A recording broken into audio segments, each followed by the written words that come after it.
Okay, Mac, let's look at your throw in the full motion here.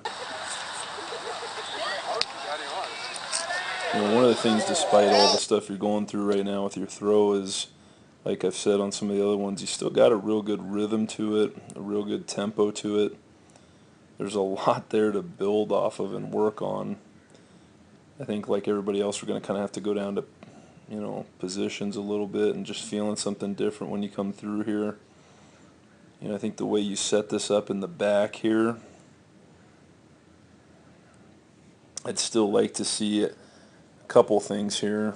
I think, like I was telling a couple of the other guys on the team, you got a chest that's still pointing that way a little bit, but you're kind of looking over the shoulder a little bit, so you're going to, by doing it sometimes with you, I've seen that with you before last season too. I remember getting into that with you a little bit, where you start to get a little bit ahead on the upper body just because of peeking over, and it kind of will throw the rhythm of it off a tiny bit in terms of setting up the lower body first. When you're coming around on entry here, this is a pretty decent job of leg bend. You can probably, I think as you get more comfortable with it, you're going to want to, as much as you can, bend that to a deeper angle, and that's going to give you more sling across the ring. I'd like to see that right leg, instead of getting so kicky coming out of the back and having that bend to it, I'd love to see that be nice and long, dragging out of there, and bent on the left and long on the right. And all that does sometimes, I think, is, when we start to stay kicky like this, it tends to push us over to that side of the ring because we over-rotate a little bit and you don't get all your hips through the middle and stuff like that.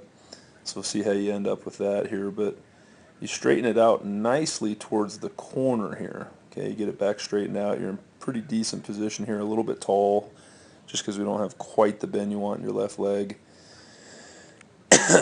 But as you're starting to pass over the corner right about here, this is where I'd love to see this right leg convert from being long to that thigh going along here, and your lower leg hitting that angle right there with the toe up. Okay, that's a crappy one on the bottom there. But as it is, you keep coming over the ring. You're kind of getting towards the middle now here, still no bend. And so we start to work the left side of the ring a little bit too much. So you get spread out here and not a really great, not much bend in that right leg. You're a little bit overextended, like you're in the splits there. You're trying to reach out a little bit.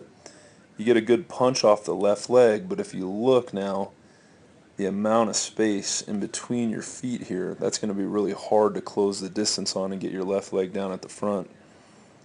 So we come down on the right, and we're working to get a little bit more bend in it.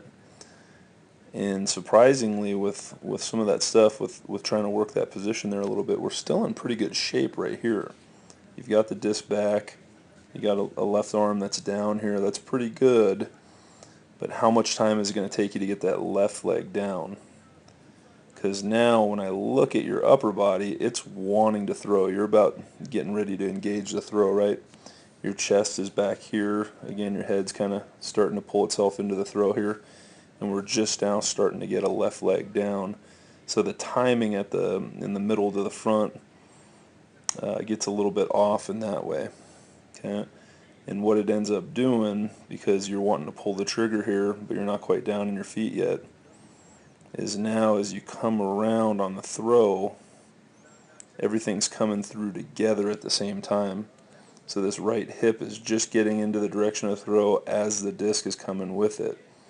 And it kind of lacks that separation. Right? If we can get a bend in that right leg, if we can pinch our knees in the air and get that left leg down a little bit quicker, not be so spread out across the middle of the ring, you're going to end up with a right hip that's into the throw already, with a disc that's caught back here a little bit better. Okay, and that'll help you out a little bit more. The other thing is, if you keep a bend in that right leg as you go to release here, we've always had this issue, it's no surprise, but as you're going to release it here, you won't have a right leg that's coming off the ground here. Remember, your power's tied to that. So, I think just a little more patient with your head in the back of the ring, and really working that long drag on the right out of the back to a bend right as you're coming over that toe board.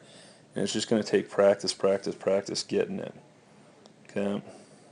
And I think we'll start to get up to the numbers that we want to see again there. But it's either going to be, it's going to be what you feel best.